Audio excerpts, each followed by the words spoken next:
Mammillary bodies are part of the hypothalamus with projections to the anterior thalamus and thalamic tract that helps communicate with the mammillary bodies in episodic memory. Mammillary bodies also play an important role in temporal memory, which helps us remember the context, including visuospatial memory.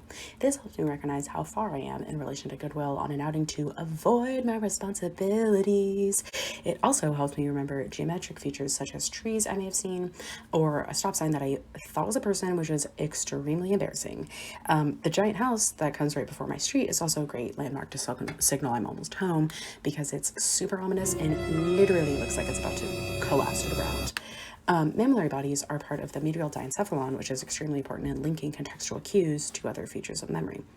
The hippocampus helps mammillary bodies receive sensory information to access a memory, and the nuclei present are also involved in spatial orientation and navigation.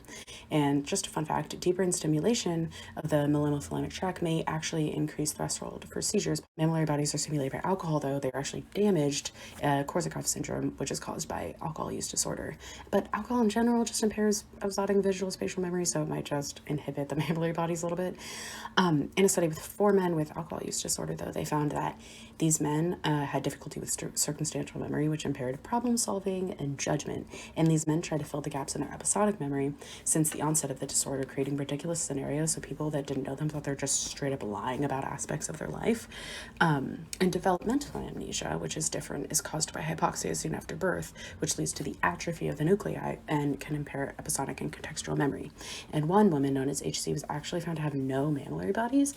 So similar to developmental amnesia, she had impaired episodic memory, but in contrast, she could also not remember public events or imagine personal goals. So those experiences actually gives us insight to the true function of mammillary bodies.